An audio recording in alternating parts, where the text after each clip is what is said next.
Good morning, early birders. It is time for the early bird week 1 recap of REL Division 10H. I'm sorry this took so long to bring to the table. I got sick on Wednesday, which is a little unfortunate, so everything that I was trying to record was sounding terrible. And then I found out that I didn't have enough hours in the day to really do the post production um,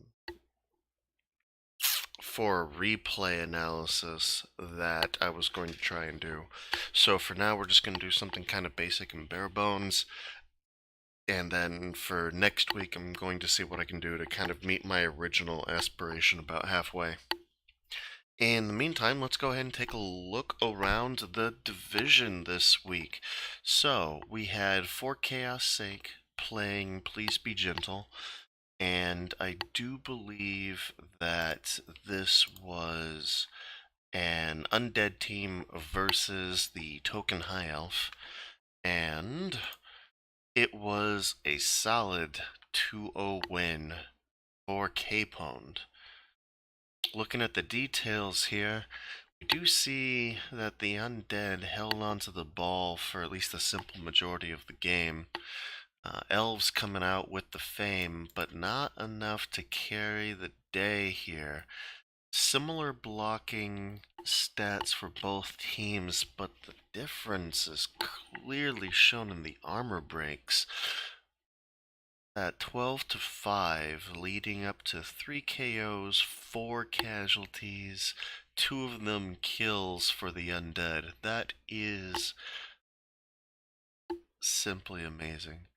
The elves responding back with only 1 KO and a casualty, suffering 3 deaths, maybe from... I swear fouls are counted as part of this number, so I think this is maybe a failed dodge or GFI. The mummies coming out really big for Chaos Sake, which I'm going to continue to think is an actual Chaos team, so damn you, Capone, for doing that to me. Getting some early casts in the season for some potential mummy development is amazing. So I'm going to look forward to seeing why so Sirius and Henry VIII start to become a powerhouse here. White and a Ghoul chipping in some touchdown. Kids and Gandhi. And of course, there's a zombie MVP, because why not? Although this one happens to be on an MNG, just rubbing a little salt in the wound there.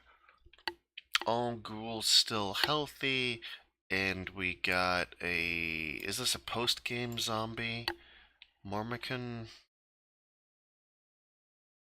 Hildelin? Yep. Oh, it was the Blitzer. Cheeky. Alright, let's take a look at the elves. Well, losing a Alright, losing 2 linemen, it sucks, but it's not the end of the world. Unfortunately, losing some of that development does slow you down, and it's already going to be a long season to develop these elves. Getting badly hurt on the catcher, that's fine. M&J on the thrower, it's an inconvenience for a game, but at least he's okay. That's... Placing that blitzer when you're still waiting to buy that third reroll is not gonna be fun. Well, good luck to you in the next game, please be gentle. Good luck to us all. Alright, so let's move back here and see who our next players are. We're going to be looking at Dungeon of Doom versus Super Smash Gals, and I do believe that this is yet another undead team. Have a peek. Boom. 0-1 in Super Smash Gal's favor. So this is Coach Jimmy Jim. Has been around the block a couple times. And he has that Super Smash Bros. Themed team name here. So let's go... Hey, not that. Go take a look at what we got. Super Smash Girls had the fame, carried the ball most of the way. Undead did more passing than they did. Even though Super Smash Gals, no, okay, I can see handoffs, just no passing yet. Some higher, ooh, excuse me, some higher average blocking numbers from both teams here. That's pretty rad. Even amount of armor breaks, give or take, so dodge probably playing a pretty good role for Jimmy Jam here. And his armor getting broken 4 more times than the blocks would indicate. Or, maybe 4 of those being off of expulsions or GFIs or failed dodges. Because we do also see an extra cast that's not represented here, but still, pretty bloody day, but Jimmy Jam coming out on top. Again, strong start from our pair of mummies here, the Yeti and the Giant. Well done, Generic Gamer. I hope they serve you proud. White getting in on the pass. Nicely done. Who got the touchdown? Oh, right, you didn't get one. A ghoul dying early on. You won't be missed, but you might eventually be replaced. And another zombie MVP just because I hope this is a trend. Zombie MVPs are kind of annoying.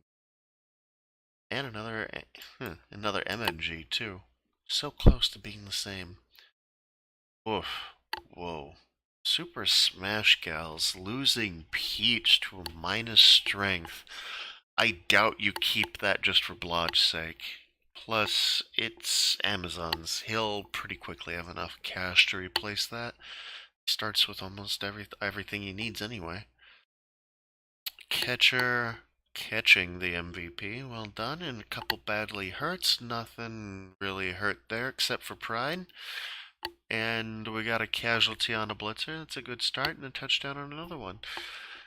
Well, good luck to your trio of blitzers for the next round, and yeah, I look forward to seeing how this turns out.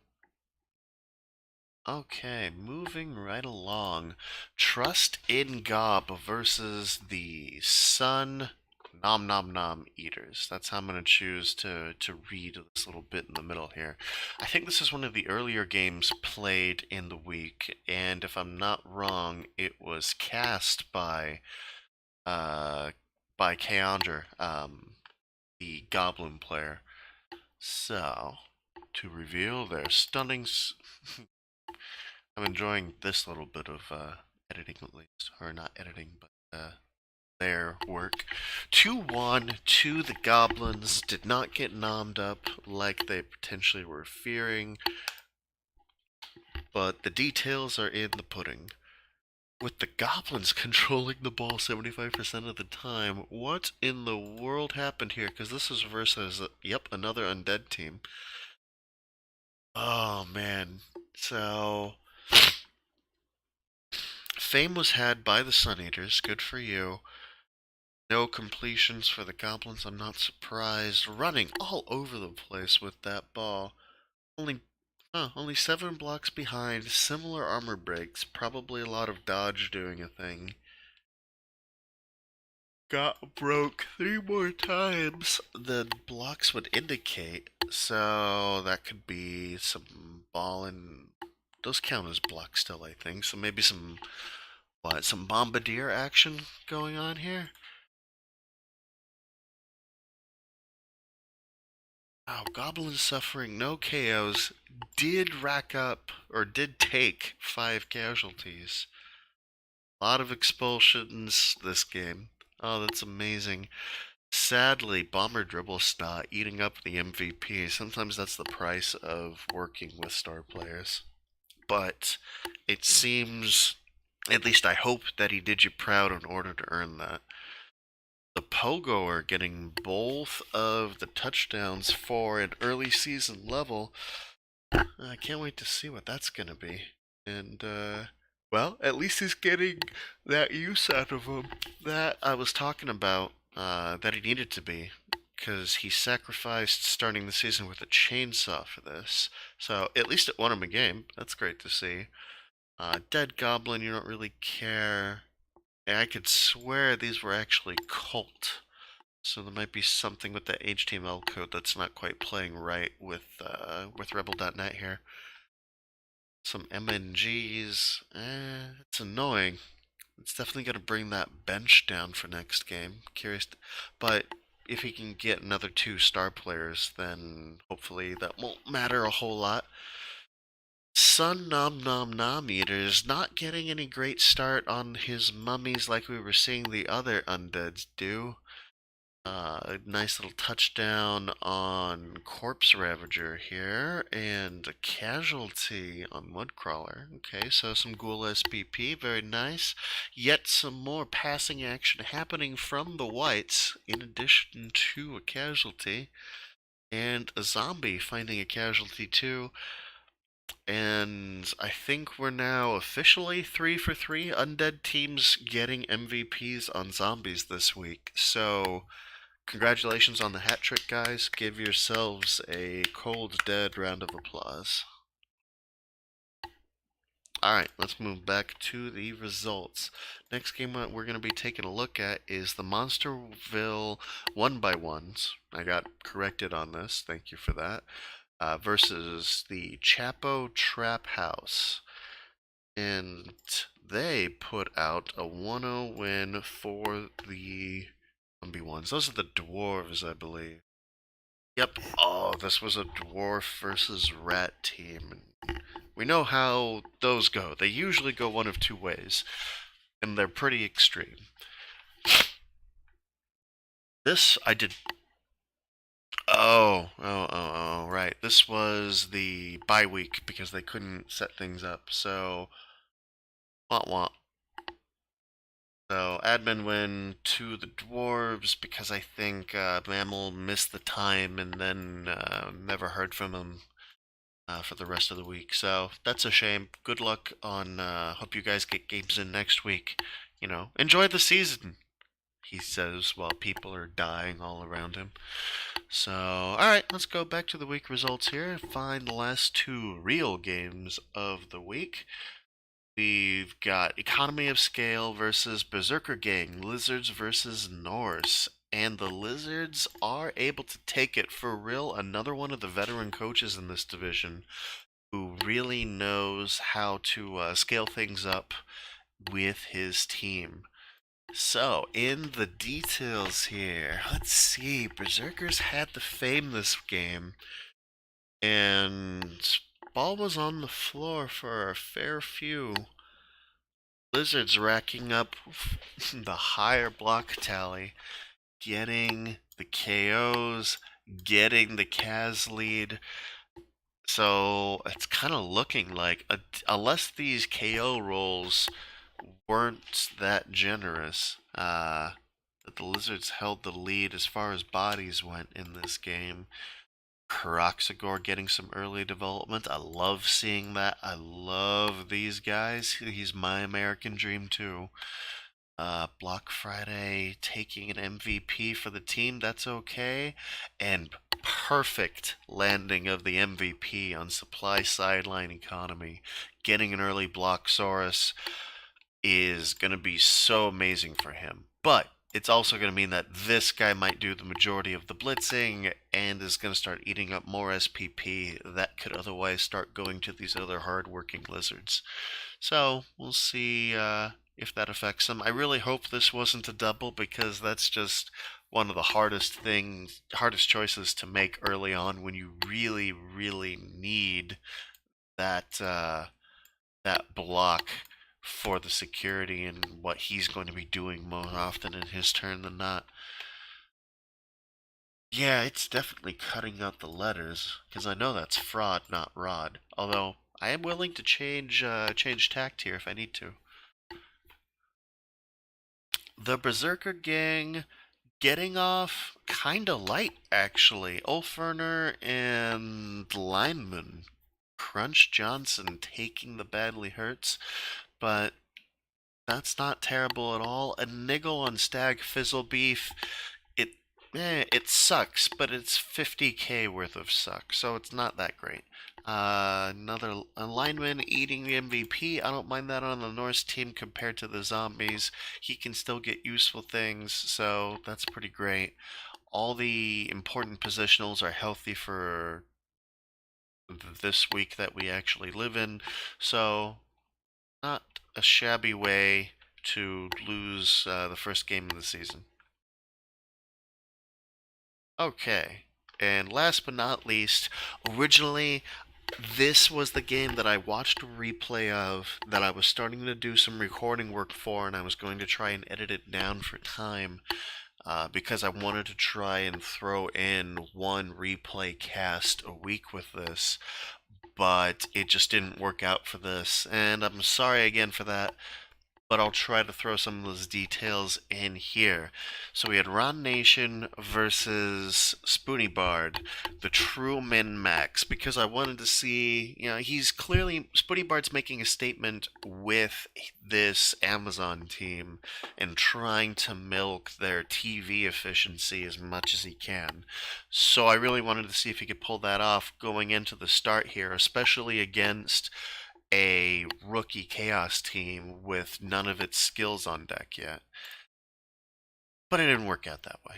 Spoony came away with with the little L, and yeah, it was a little bit of a sad time. Let's take a look at the details here. So, yeah, I don't even have my notes open, but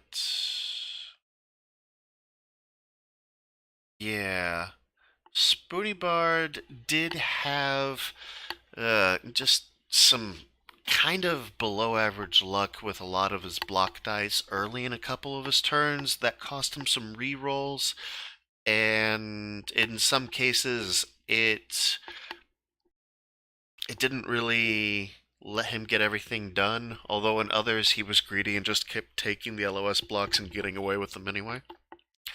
The real theme that this game left in my mouth as far as taste went is I keep using different descriptors and analogies before actually getting to one is I'm not sure if I want to call it screen basing or base screening, where most turns the defensive team would use they would screen up, but portions of the screen would be based, not necessarily like using double basing in order to make it a real strong threat, but just single basing.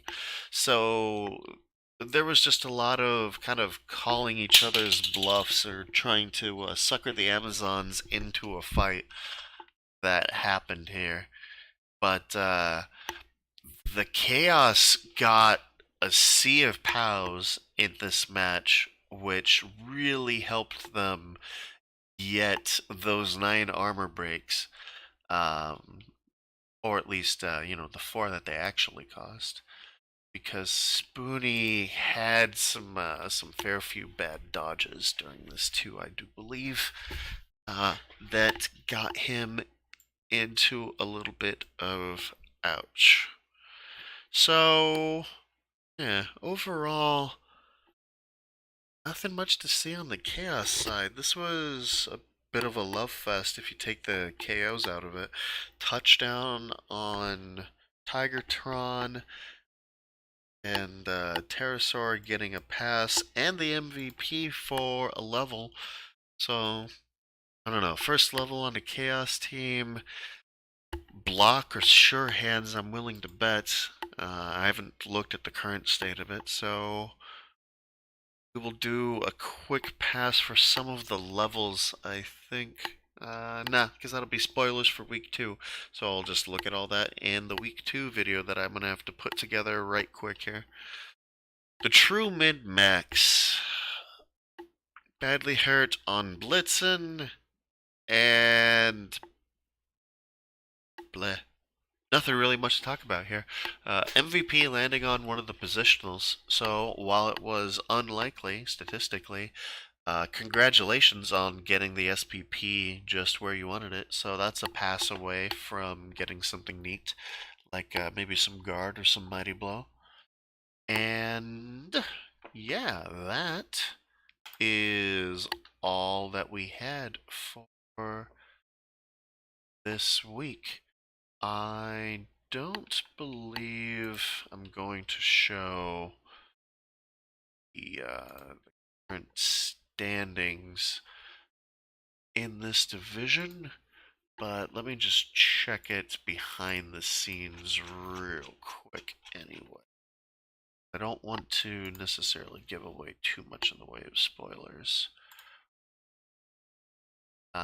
Yeah, no, a lot of other things have already happened here. Actually, only 2 games have been played. Guys, it's Tuesday morning. I'm sorry, it's Monday morning. We gotta get on this. I mean, granted it was a holiday weekend, but yeah. Okay, so that is all I've got for now. Sorry this was a little thin, and especially for being so late. But please be patient with me. I'm getting used to, I guess, developing a style. So thank you very much for listening and watching. And yeah, keep punching people, and I'll see you guys next week.